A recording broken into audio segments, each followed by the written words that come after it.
Hello learners, welcome to Economics Fundamentals. As we are moving towards the chapter number 3 of Statistical Economics class 11th, that is the organization of data.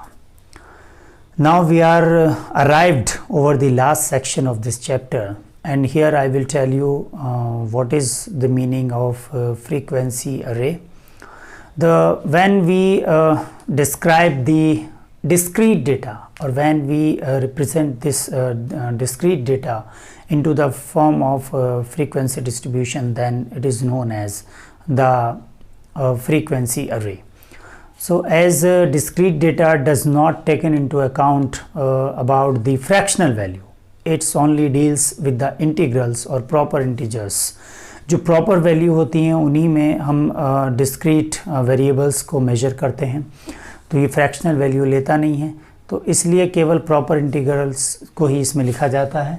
तो इसमें है जैसे मैंने एक example यहाँ पर लिया है, size of number of house holds और हाउस होल्ड्स, कितने हाउस होल्ड्स हैं जिनमें इस तरह के नंबर ऑफ हाउस होल्ड्स हैं। 1 में ऐसे 5 हाउस होल्ड्स हैं, आपके 2 में जो है वो 15 हैं, 3 में 25 हैं, यानी यहाँ ये it is not talking about the number in between 1 and 2, है ना। So proper integers are there. So 3 25, 4 35, 5 10, 6 5, 7 3 and 8 2. If we add all these together, it becomes 20, then 45, 50, 80, 90, 95, 98 and 200. So total is 100 households. We are dealing with 100 households only. Okay. So ये है total 100 households. So this type of presentation is known as frequency array. Now I will tell you about the bivariate or two-way frequency distribution. As the name suggests, it can be defined as the frequency distribution of two variables. ज़रूरी नहीं है कि हम frequency distribution केवल एक ही variable का निकालें, कई बार हमें 2 वेरिएबल का भी निकालना होता है। सपोज़ हमें किसी पर्टिकुलर शहर की जो है वो 20 कंपनियों का ये देखना है कि उनकी एडवर्टीज़मेंट कॉस्ट कितनी आई और उनकी सेल्स पे क्या असर पड़ा। तो इसके लिए हमने 20 कंपनी उठाई और उसमें 2 चीज़ें हमने ली। देखिए, अगर हम रो को देखेंगे तो उसमें दिखाया गया है सेल्स, जो उनका सेल्स एक्सपेंडिचर, जो सेल्स उनकी हुई है, सेल्स इनकम कितनी है, और all figures are in crores.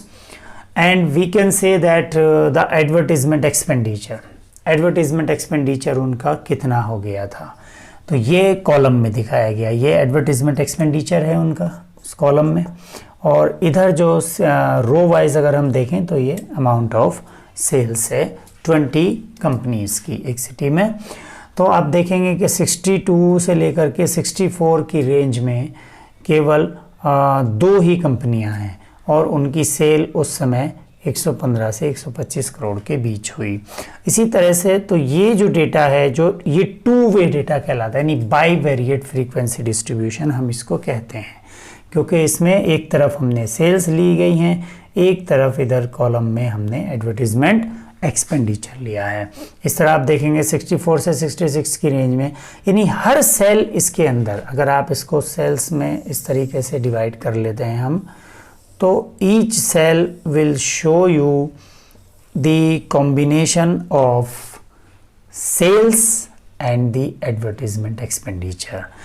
These two firms are corresponding to this much amount of sale and this much they are incurring this much amount of advertisement expenditure. So ये दोनों तरह से जो है इसको रिप्रेजेंट करता है। और इस तरह से हम अगर सारी रो का टोटल देखेंगे और फिर इसको मिलाएंगे तो ये 20 होगा। आप लास्ट में भी देखेंगे तो ये 24 + 5 + 6, this is total 4 + 5 + 6 + 3 + 1 + 1 it becomes 20, and 3 + 4 + 5 + 4 + 4 it becomes 20. Okay. So in this way, this type of distribution is known as bivariate frequency distribution. Now you can pause the video to note it down, then I will tell you one numerical for better understanding of this unit. So students, अभी मैंने आपके सामने दो question लिखे हुए हैं. पहला question है, in a survey of 35 families, number of children per family are 1, 0, 2, 3, 4, 5, 6, 7, 2. It is not 72, okay? ये separate number हैं सारे. 7, 2, 3, 4, 0, 2, 5, then 8, 4, 5, 12, 6, 3, 2. ये दोनों साथ हैं 12. 7, 6, 5, 3, 3, 7, 8, 9, 7, 9, 4, 5, 4, 3. तो इसमें सबसे छोटा नंबर है आपका 0. हमें क्या बनाना है, इसे रिप्रेजेंट करना है डिस्क्रीट फ्रीक्वेंसी डिस्ट्रीब्यूशन में. ओके, सबसे छोटा नंबर है 0 और सबसे बड़ा नंबर है 12. तो हम इसकी जो डिस्ट्रीब्यूशन करेंगे इसी तरह करेंगे. Number of children 0, 1, 2, 3, 4, 5, 6, 7, 8, 9, 10, 11 and 12. ठीक है.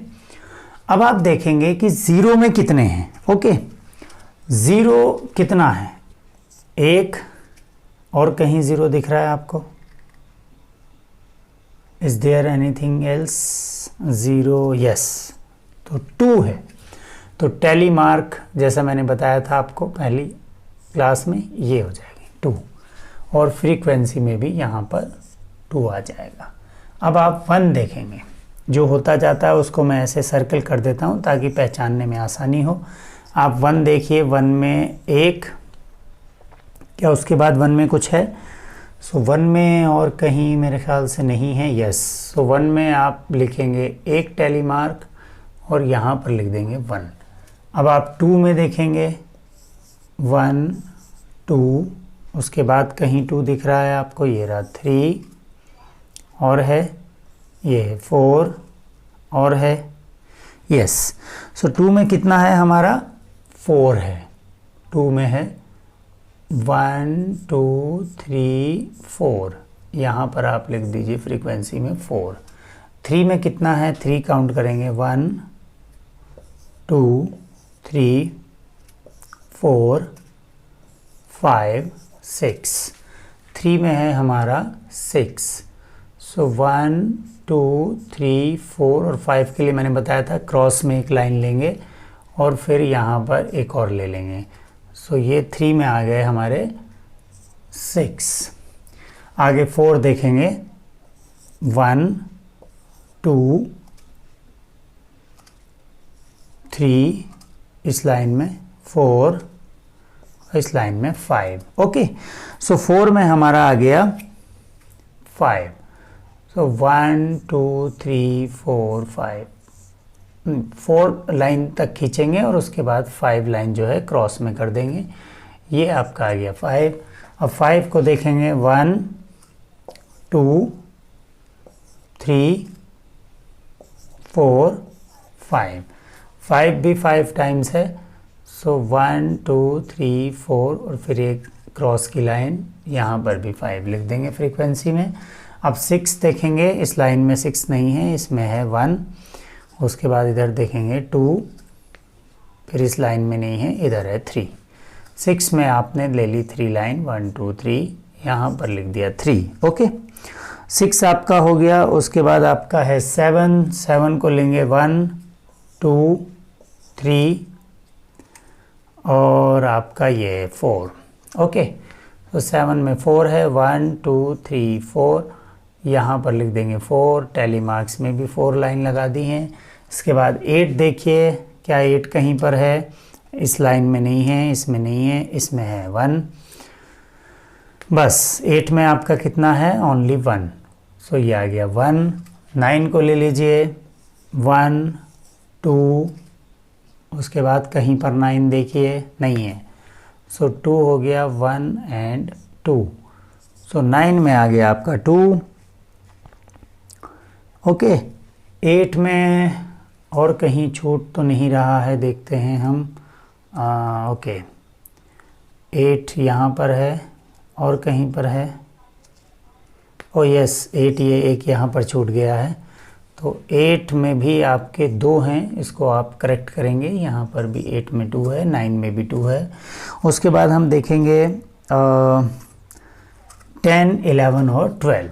देखिए 10 कहीं दिख नहीं रहा है इसमें, और 11 भी नहीं दिख रहा है, तो यहाँ 10 में कुछ नहीं है, 0 कर देंगे। 11 में कुछ नहीं है, 0 कर देंगे। अब आप इसको अगर टोटल करें, 2 और 1 3 और 4 7 और 6 13 और 5 18 और 5 23, 3 26 और 4 30 32 34। ओके, अब हमारे पास एक 12 का बचता है जो ये है, तो 12 में आपका 1, इधर 1 आ गया। इस तरीके से ये टोटल आपका कितना हो जाएगा, 35। यही थी 35 फैमिलीज। 35 आपका क्या हो गया, टोटल हो गया। This is how we can have this discrete frequency distribution. Okay, now you can pause the video to note it down, then I will solve the question number 2.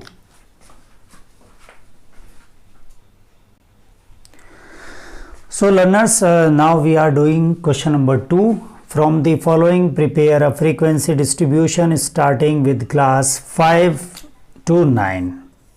Okay, all classes with same width as 5.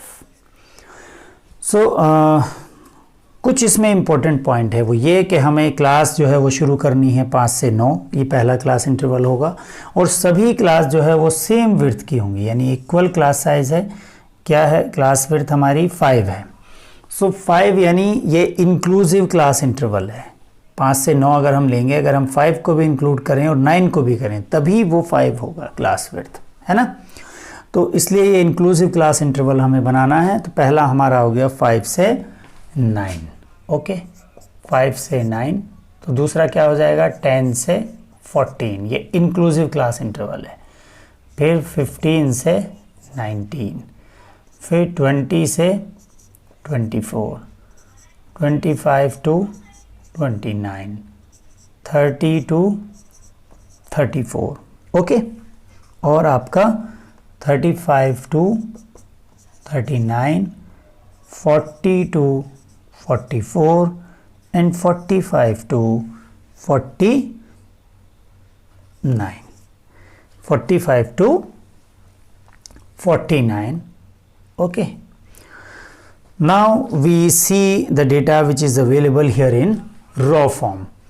The 12, 36, 40, 16, 10, 10, 19, 20, 28, 30, 19, 27, 15, 21, 33, 45, 7, 19, 20, 26, 26, 37, 6, 5, 20, 30, 37, 17, 11 and 20. These are the data of 30 number of items which are observed. So total is 30. So first we see the range 5 to 9. So in between 5 to 9 it is 1, 2, then 5 to 9, is there anything else? कुछ और है 5 to 9 के बीच में? Okay, so 5 to 9 में इसमें आपका एक तो 6 आ गया, एक 5 आ गया, और कुछ है, और कुछ नज़र आ रहा है कहीं पर? 5 to 9, yes 7. Okay, so these are 3, 1 2 3, ये 3 टैली मार्क मैंने लगा दिए हैं, और इधर फ्रीक्वेंसी में 3 लिख दिया। अब देखेंगे हम 10 to 14। ओके, 1, फिर आप देखिए 10 to 14 में 2 3 4। ओके, सो इसमें आपका है 4, 1 2 3 4, यहाँ पर फ्रीक्वेंसी में लिख दिया मैंने 4।